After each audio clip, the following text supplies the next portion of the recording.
Welcome back to Confessions of a Wannabe It Girl, the podcast helping you filter out the BS in pursuit of becoming the next It Girl.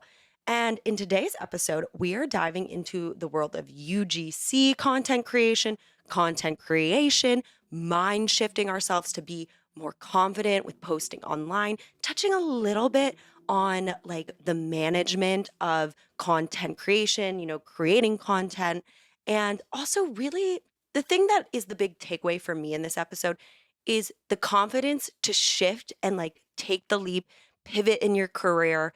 And we are joined by Tayler from Melrose Marketing. She is a social media like guru in the marketing space to dive into making that content as a UGC creator, making that bag, getting that side hustle in.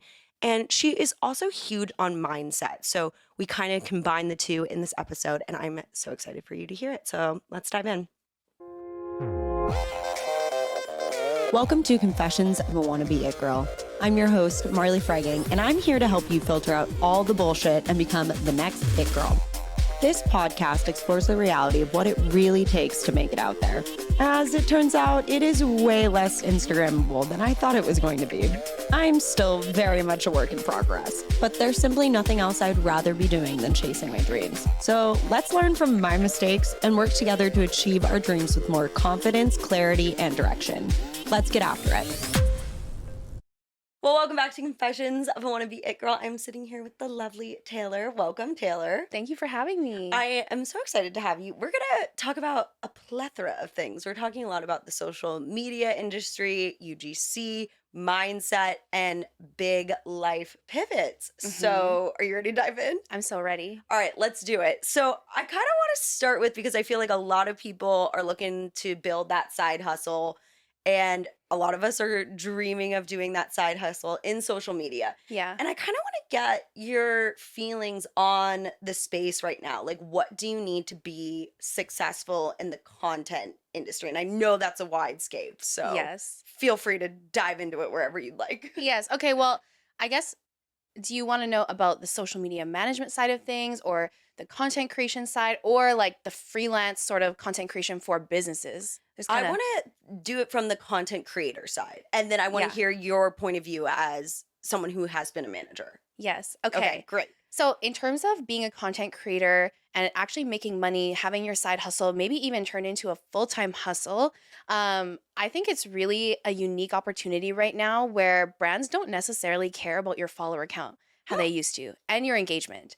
So now we have something called UGC, which is user-generated content, where as a content creator, you can sell your content to brands, and it does not matter what your audience looks like because you're not actually posting it. I mean, you can, but the brand is not looking for exposure through you. They're looking for really good, relatable, beautiful content that they can post to help them sell, and then also to use for paid ads. So there's kind of two different ways you can go about it. If you do have a large audience already and you're like, okay, I want to utilize this audience, I want to be able to, post, have an influence, make sales that way for that brand, you can charge for your exposure or your audience. But if you're a UGC creator, then you can just sell them the content, and it doesn't matter what your audience size is. That being said, there are a lot of content creators who do have a large audience, who do some like influencer collaborations where it's really aligned and they're posting for their audience, and they also do UGC, so just creating the content. So all of this to say that there's kind of different ways to go about it, but just whatever kind of works for you. And it is a very unique point in time where this didn't exist like 4 years ago, at least not in the way that it does now. Yeah. Totally. I love that. I love the idea of the hybrid creator that is doing UGC as well as like maybe the influencing, and you can kind of do it all a la carte and make it as you go. Now, if you are somebody who wants to do UGC, now I don't know how to quite put all the words to this. To me, it seems almost faceless. It's just putting in content. Is that always true?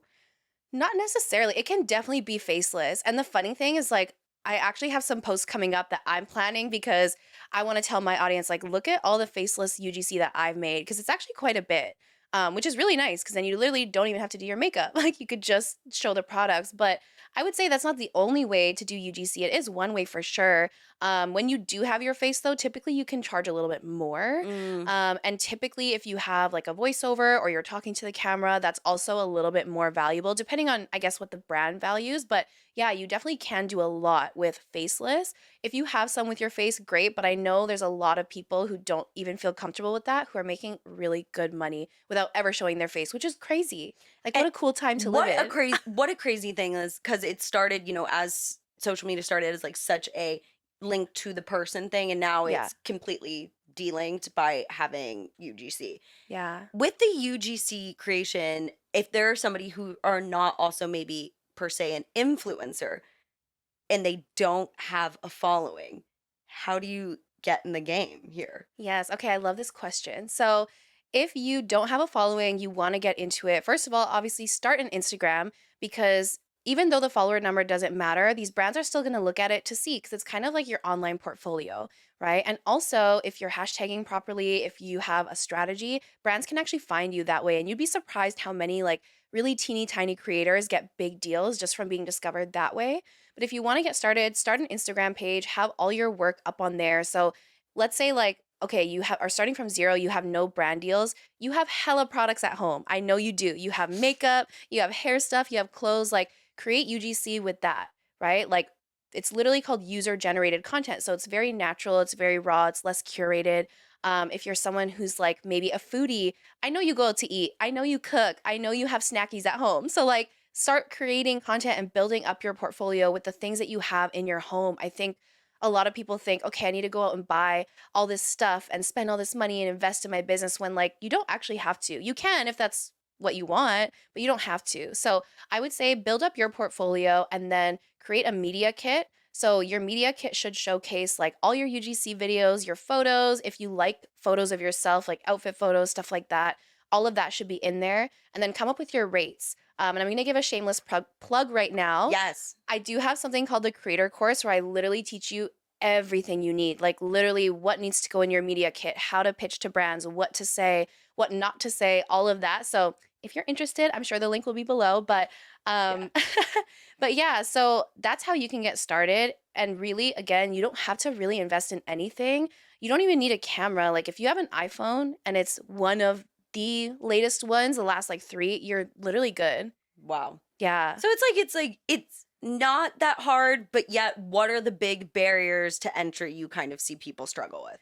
I honestly think the biggest thing, and this is why like my students love the templates so much and actually learning how to pitch, because even like a lot of my students who are big creators, I'm talking like 30, 40, 50K followers, they were not getting paid brand deals prior to working with me because they didn't know how to negotiate, they didn't know how to read contracts, they didn't know how to pitch. So I think the biggest barrier, aside from just the mindset stuff, which we can obviously talk about, but I think the biggest barrier is not knowing how to pitch and Yeah. not knowing what to ask for and not knowing even usage rights wise, like how many months they have usage for, how to charge accordingly, how to, even if a brand comes at you and they say, oh, we can't afford that, your rates, just how to figure out, okay, how do I negotiate to still get something that feels good for me? Or Mhm. how can I turn a gifted collab into a paid collab? I have a student who she is like blowing up on TikTok right now, like 100,000 followers. She turned a gifted collab, like someone had reached out to her and she turned it into an $800 brand deal just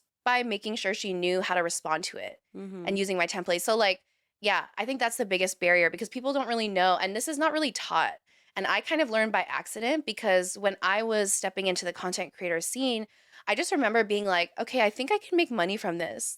I think I can. And I kind of used what I had from my previous career, which was a teacher. I had a major in English, so I'm good at writing. I was like, okay, let me just experiment and see, what I can get for this. And it worked out. So yeah, I think that would be the biggest barrier. Seeing you're a major in English and good at writing, can you give us, without giving all the juice away from your course, maybe an example of a bad pitch versus a good pitch? Yes, I would say a bad pitch is like a DM that says, "Hey, I want to work with you," or And that's "Hey, it. Yeah. Or like, Okay. hey, do you want to collab? Or actually, I think the worst is when you can tell it's a clear copy and paste. Yeah. So like obviously I have a template, but you have to personalize it. Like you need to go to the brand's website, look at their about us. You have to talk about their brand ethos, their mission, who they worked with in the past, why you love the brand. I think that's a huge red flag for a brand looking at a message that just looks like, "Hey, I love your products. I want to work with you. Here's how many followers I have." Whoa, wait, I'm having like not deja vu, but like it's all making sense to me. So Taylor actually reached out to me to be on the podcast and you brought up the fact that you had loved a previous guest and I was like, "Oh, Yes. she's tapped in." And Yes. it worked. It Yeah. literally worked. Wow. Yes, I'm sitting here. That's the thing. Like when I listened to your podcast, I didn't want to send you a message like, "Hey, I'm going to be in LA. Do you want to collab?" Because you'd be like, "Okay, but like Yeah. whatever." Like I wanted to tell you why I love the podcast, why I resonate with you. There's a reason I'm pitching. So even if you're a creator, there's a reason why you're pitching the brand. So just tell them. And if there is no reason you're pitching to the brand besides money, then Not maybe the you right need to, fit. yeah, you need to check yourself. Check yourself. Okay. So what so a good pitch includes the people you've seen with it, people you see that you admire, why you align with the brand, and as well as their morals. And a bad pitch is probably just a simple DM being like, I'd love to collab. Yeah. Great. Yeah. Do you feel strongly about DMs versus email? Not particularly. Yeah. Like, I've had a lot of great collabs come through DMs. I would say, though, like, if you can do both, do Yeah. both. Because, like, then you just have double the chance of being seen. But Yeah. also, like, sometimes my DMs are just a hot fucking mess. Yeah. And things just get lost in the sauce. So it's not that I don't want to respond or that I don't want to collab with whoever is reaching out. But sometimes I just genuinely don't see it. So I would say, like, do both. Yeah, I would agree. I mean, I would agree with that just from like an actor standpoint of, and also working in production a little bit as well, is like it takes a couple times to see a person before they really stand out. Yeah. If the person's really busy, inundated, on the go, getting a million DMs and emails. Like, Yeah. I think it's something like, I don't know what the psychological number is. I want to say it's 5 to 7 Yeah. times it takes for somebody to cross your perspective before you're supposed to notice them. So, like, yeah, I agree. I would say though, doing all of this can take a little bit of balls and, Yeah. mindset. And I want to talk about mindset as a content creator, as, somebody who works in marketing and is working as a coach, and then also somebody who had a huge life pivot. Like, what is the mindset you Yeah. need to have to like get out there and be seen? Yeah. Well, I would say first and foremost, like you got to be comfortable with being seen. So that means you need to love yourself. Like I know this is so deep, but it really does go that deep. Like you need to love yourself. You need to be confident in yourself as a person outside of being a content creator, a business owner, whatever that second title is. And then on top of that, you need to understand what you bring to the table. And like genuinely, there is a moment where you might ask yourself, like, is my content actually worth paying for? Because if it's not, then maybe I need to practice a little. And that's cool. That's fine. That's why grab things around your house, practice, right? But like ask yourself, do I bring something amazing to the table? If the answer is yes, start to own that. If the answer is no, then practice. And that's it. But really it is the mindset and having the confidence to like charge what you're worth and also understand that you deserve that because it is really valuable. And I think one thing for me, like just growing up having a lot of money trauma, coming from not a lot, like at first I was like, oh my God, do I really have the audacity to charge for this? Or like, oh my God, this feels kind of easy. Like, should I be getting paid for this? I thought it was like almost wrong. But now I'm very much like, no, I deserve to be paid for this. I'm good at what I do. And it also benefits the brand. It's like if you go into it with pure intentions and you're genuine and you know like, okay, this piece of content is actually going to help this brand that I truly love make more sales, like why would you not want to charge for it? Right. Yeah. And I just think the more that we as women, as content creators get paid well for what we do, it paves the way for the next person who wants to do it. Right. Yeah, that's so true. I remember, ironically, on a podcast, I think it was Jackie Schimmel was on, who is the host of the Bitch Bible podcast, was on the Skinny Confidential, two very big podcasts. Love that show. And they were talking about the huge Call Her Daddy deal to Spotify. And they basically, she said the same thing. And she's like, no, everybody in the podcast community is being like, ew, her getting a huge, like, millions of dollars. And it's like, no, we should be happy for that Yes. person in the space because it's changing the space for everybody. Yeah. So even you starting with that gifted collab and then getting $50 is, well, the next person, maybe they can start at 50 and they don't have to do the gifted. And Yeah. same for you as well. Absolutely. But it still takes a lot of balls and confidence to like we can sit here on the couch and talk about it, but Yeah. physically sitting behind there doing it and then negotiating, like it does take a lot of strength.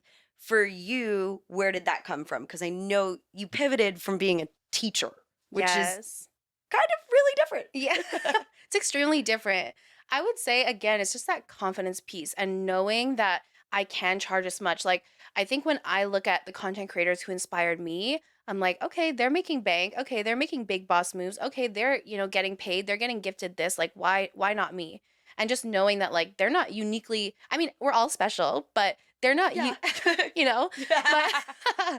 but but they're not more uniquely special than I am. Like they're also human, they also come from whatever backgrounds they come from. So I think for me, it was very much the confidence, but also just practicing, like truly practicing, because there were times in my early career that I did not stand up for myself. There were a lot of brand deals that I did for gifted. Even just being younger and working like customer service jobs and being a server, there were a lot of times that I didn't stand up for myself when men were being icky and just things like that. So I think just over time, I kind of learned like, okay, no, I need to stand up for myself. And it's not necessarily even like a super assertive confrontational energy. It's just no, like stand your ground with how much you're worth.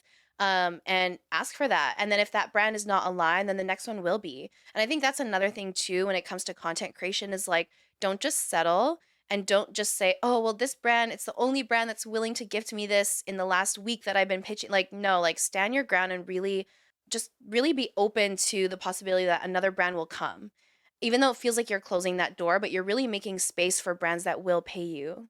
Yeah. Yeah. Did any of this like mindset come from being a teacher and like this ability to really like create a course and share it? Like what helped you in that transition? Like be able to instruct so well and also be like I can fucking leave this career and do something so different. Yeah. Okay. So this is like super dramatic, We love but drama. we love drama. I love drama. Yeah, we all do. So when I was 22, I was like so anxious, depressed. Like I was in such a victim mindset. I hated my life. And I actually wanted people to feel bad for me because, like, I was working like 60 hours a week, trying to pay my tuition, trying to be a server. I also had a family member who wasn't well. So I was taking care of them. It was like a whole thing. And I was just very miserable. So at 22, without having to put a trigger warning, I almost died. Like Mm, literally there was a moment where if I had gotten to the hospital 8 minutes later, like I would not be here. damn. So that was the moment, like once I was conscious again, that was the moment where I was like, whoa, okay, something has to change and it has to start with me. And I deserve to be happy. Like nothing else matters, not the money, not my freaking degree, like nothing. So that was the moment where that light bulb went off. I was like, okay, I need to change this. So I think in terms of like kind of having the audacity to make those changes, like I needed a big wake up call. So that was it for me. And then in terms of leaving my teaching career, it Mhm. was crazy because like I had gone to school, I had this major in Worked your English, ass off. worked my ass off, paid so much money to do this. And I just got to a place where I'm like, okay, I have a great career, I'm being paid well, and now I'm gonna tear this shit down. And nope. Yeah, and on to the next. But I really had no idea. Like back then, I knew that I liked content creation. Was it paying my bills? Absolutely not. I was getting some money, but definitely not enough to sustain myself. But I just knew again, I'm like, okay, I just deserve to be happy. Like there's something else for me. And like you said, I think a lot of my mindset did come from teaching where I'm like, okay, I have these little humans kind of depending on me to teach them. How old did you teach? So I taught kindergarten and grade 8. Cute. I know. So cute. I like the kindergartens better. Yeah. Cause like think of yourself in grade. Like I was annoying. Yeah, and fuck the eighth Yeah, graders. fuck that. Love to them though. But anyway, so yeah, I just realized like, okay, I want to do something where I can inspire and teach and maybe coach, but just not in this way. So I actually left my job. And at the time, my boyfriend and I were moving out into our own place. So I moved out jobless. And so in Canada, I don't know if any of your audience is from Canada. Yes, can't be that different, Yeah. right? Yeah, whatever. Yeah. So we have something called like unemployment insurance. Oh, So that's nice. yeah, we also have free healthcare. Shout out to Canada. Yeah, shout out to But Canada. so with that like EI it's called, they pay you like 60% of your wages when you're out of a job and you're currently looking. So when we moved in, I literally had no job. I was on EI. I was getting like 60% of what I would normally get paid. And I just started applying for jobs because I was like, okay, there has to be something out there. I Mhm. didn't even know like what I wanted to do career-wise. I was like, let me just get a minimum wage job so I could at least keep a roof over our heads, with my boyfriend. So I ended up working at Orange Theory. And when I worked there, I just knew, I'm like, okay, this is not going to be my forever. But I thought my mindset was like, this is what I'm going to do to fund my dreams until my dreams fund my life, Yep. basically. So I did that. And then one day, the owner of Orange Theory was like, hey, we know you do content creation. Like, do you know how to do social media management? It's like, yes, I do. I did not. Yeah, no, I love a blatant ballsy lie. Yeah. Like I don't, but I'm not going to tell you that, and I'm going to step into it. And I'm going to figure it the fuck out. Yeah. Just figuring it the fuck out. Mhm. Because my belief was like everything is figure outable. That was the book I read by Marie Forleo, like during this Ooh, time. I love. It's so good. If you It's haven't, called Figure Outable. it's called Everything is Figure Outable. I love. Okay, Yeah, great. you should definitely read it. So anyway, that happened on a Friday where she asked me over the weekend. So I had $1,400 in my bank account and I invested $1,100 into a social media manager program. Yep. And I learned how to be a social media manager like over the fucking weekend, You did just the whole course. the whole course. You were just like, fuck it. Yeah, didn't sleep, did the whole course. I came up with a proposal and I asked them, I pitched, I said, will you pay me $800 a month to do this? And I had like this whole thing. They're like, yeah, sure. I was like, oh my God, shit. Okay. So I made some of my money back. Great. Yeah. And now I'm like, okay, I can work minimum wage for, 40 hours a week, but now I also get $800. Yeah. I remember calling my boyfriend and my parents being like, holy shit, I'm about to get paid $800 a month. Like, this is crazy. So started doing that. It was great. Their social media started doing really well. And I found out, I was like, oh, I actually have a really good grasp on this. Yeah. And it was going perfect. And then COVID hit. Yes. And they were like, just kidding. We can't pay you because we have no members. We can't be open. I was like, fuck. Okay. But yeah, you grinded in the moment and it paid off. Yeah. So I was like, again, that happened on a Friday where we had like a lockdown. And then over that weekend, I was like, okay, if I can pitch this to them and I can do this for them, I could totally do it for other people. So I started cold DMing, well, I guess warm because I kind of knew the Mhm. people I was DMing, asking if anyone needed a social media manager. I announced it on social media, just saying, hey, I'm a social media manager now. And by Monday, I landed my first client. Damn. So I think in terms of your question of what was the mindset and just how did I go about navigating all of that, I think it was very much I just deserve to be happy and fuck it. Everything is figure outable. And I always to this day have the mindset of you can perfect it as you go. You don't have to be perfect right when you launch it. And also you have to jump before you're ready. I very much have a belief, people always say, I'll believe it when I see it. But for me, it's I'll believe it so that I can see it. Mm. Yeah. I love So that's that. my very long-winded answer to your question. I love that. I almost am I'm pondering it so much. Everything is figure outable, but also do you ever get worried and Yes, kinda- girl. Okay, and what do you do when you get stressed in these moments of I don't know how the bills are gonna get paid. I don't know the next steps. Yeah. And you're in the process of what did you say? I see it so I can believe it, or I believe it so that I can see it. Yeah. I think about you're sitting there practicing filming the products. You're filming a highlighter and it's not there yet. Yeah. How do you push through that it's not there yet? Yeah. Well, I would say I always compare this to going to the gym, Mm. right? It's okay, if you want to start a fitness routine and you have goals, the first day you go to the gym, you're not going to leave and be like, oh shit, I look fucking snatched, right? Right. You're not going to do that. It's going to take time. Highly So unrealistic. yeah, I mean, whatever, if you're already If you're snatched. happy for you. Whatever, placebo. But for the most part, if you go to the gym on the first day, you're not going to leave with toned ass biceps. You're not. You have to just believe that over time, if you keep doing it, you keep practicing, you keep showing up for yourself, your body composition is going to change. I think of career and content creation, anything else like that, right? Because I feel like working out's the only time where we say yeah, I'm going to put in the work and I just believe that it's going to change. But everyone else is oh, well, once I get hired or once a brand reaches out to me, Right. then I'm legit. Yes. Right? But you have to think of it you're going to the gym, you're building a muscle, you're doing something so that you can get yourself to that point. You just have to keep believing in it. Oh, Yeah. I love that. Because I do think that, yes, we look for the external validation to deem us to be in the place that we want to be. But Yeah. instead of acknowledging the steps and realizing you're already there. And then Yeah. those other things seem to just usually fall in place. It's crazy. So you see a lot of people working in creation. You've worked as a creator yourself. Yeah. what are the differences between the people who really make it and the people who don't? Like, is there Mm. a drive or a work ethic or just like, oh, they just like understand how to make an aesthetic video? What do you see? Yeah, I think there's so many layers to this one. Ooh, But dive in. so I think like the number one reason why people don't make it is because they give up.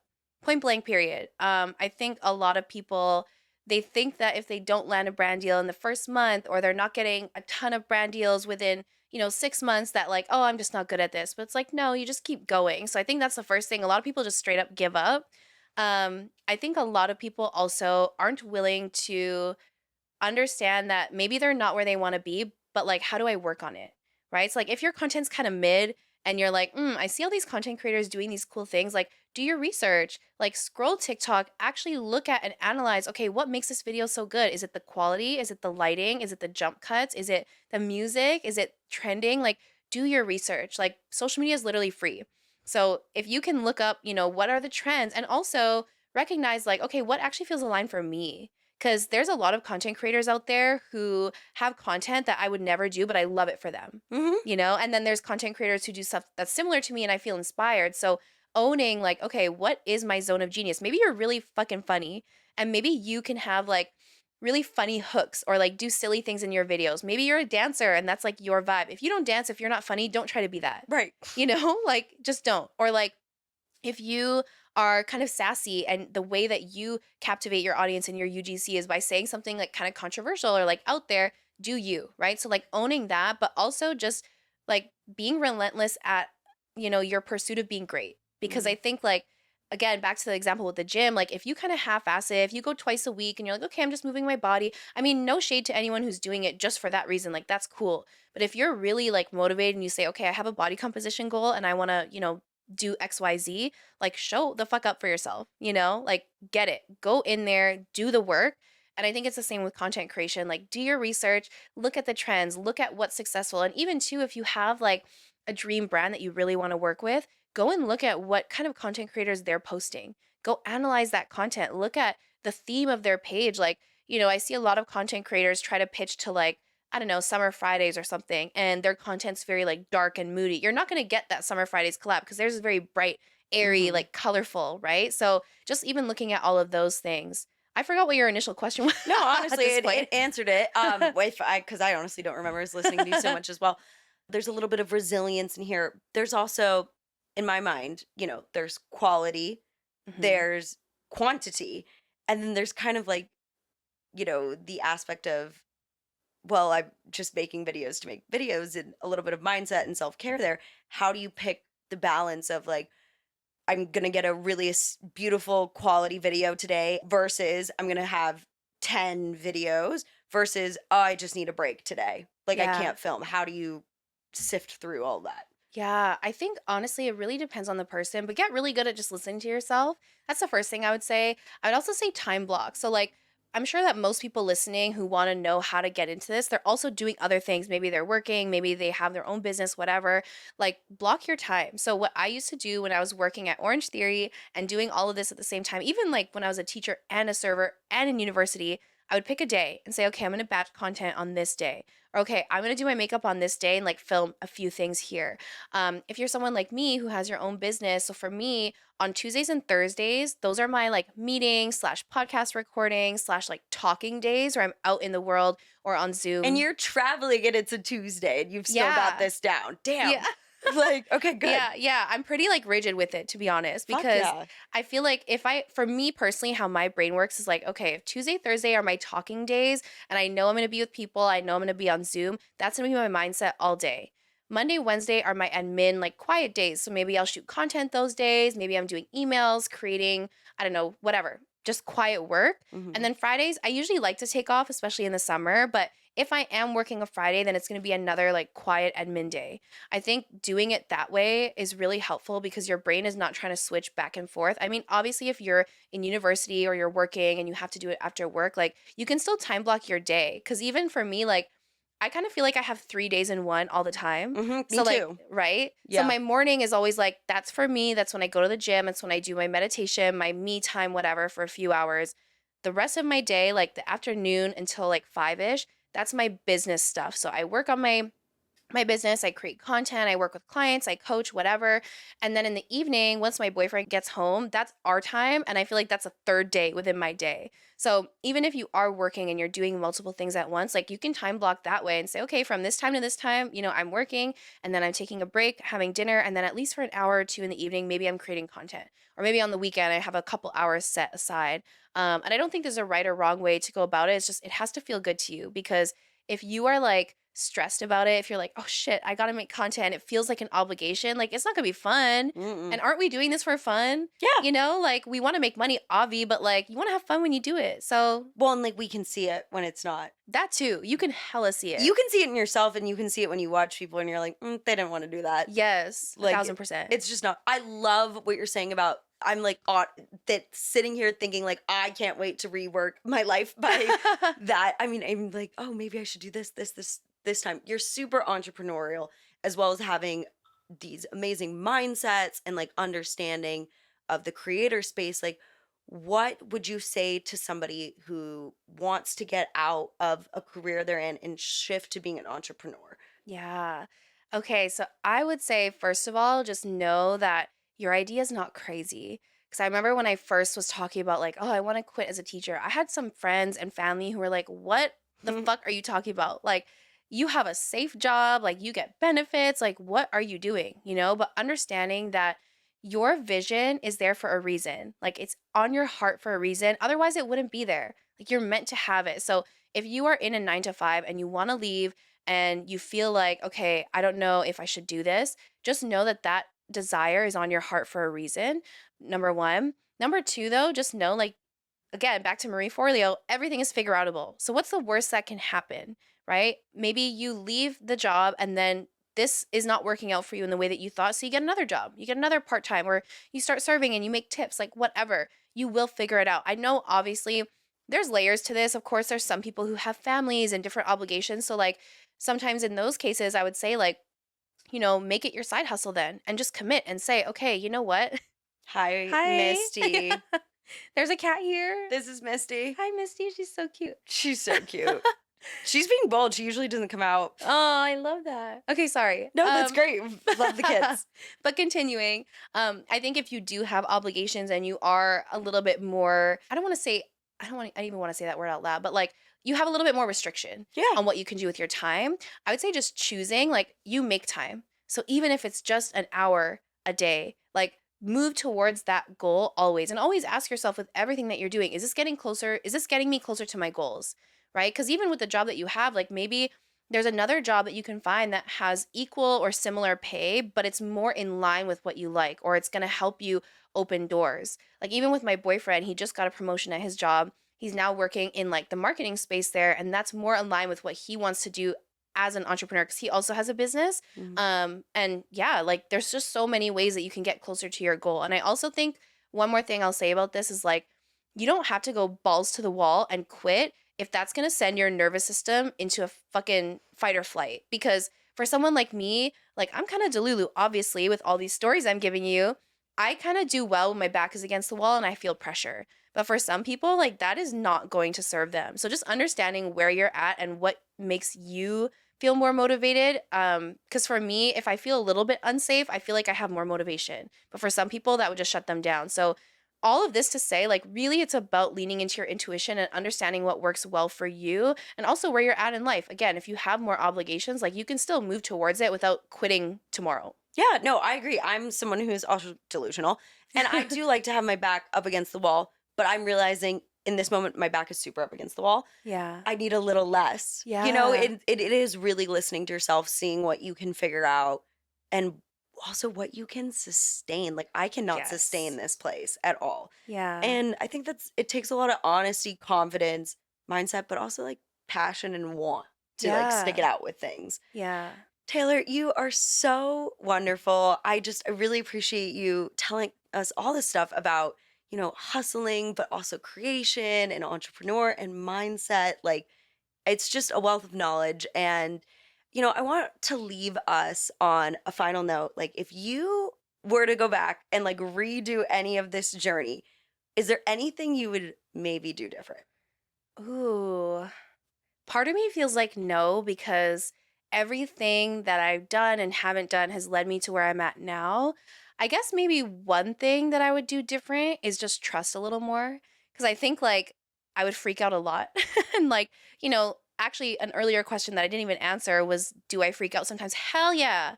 Even to this day, because entrepreneurship is like you never actually know for sure where your next paycheck is coming from. Inconsistent, consistent roller coaster. Yes, and it really is a roller coaster. And always when you look back in hindsight, it's like, oh, I could have chilled out a little bit. But, obviously in the moment, it just feels like a lot. And it is a lot. But I would say, like, I would work a little bit more on regulating my nervous system because when you're like acting in an energy of desperation, like, oh my God, I need to land this brand deal because I need to pay my bills, or I need to land this client, or I need to make this sale. It's just kind of a desperate, icky energy that I wouldn't operate from again. It's not that you can't make sales that way. It just doesn't feel as good. So that would be like the only thing I would change. But I think like failures are necessary. I think the mental breakdowns are necessary. I think it's all, I think it's all part of the journey. So yeah, that would be my answer. Tayler, thank you so much. Can you tell everybody where they can find you, all the good deets? Yes, absolutely. So you can find me on Instagram at Tayler Francisco. You can find me on melrosemarketingstudio.com. You can hit me up on TikTok. It's at Tayler Francisco. And I also have one with my boyfriend. It's Tayler and Glenn. And that's just where I fuck with him all the time and prank him. It's super fun over there. It's very different from my other socials. So if that's more your vibe, hang out with me there. And if you are looking to become a content creator and you want my guidance, if you want some coaching, DM me on Instagram and let's talk because you can absolutely do it and I'm here for you. Yay! Thank you so much for listening to Confessions of a Wannabe It Girl. Don't forget to rate and subscribe to the show. As always, we'll see you next Tuesday.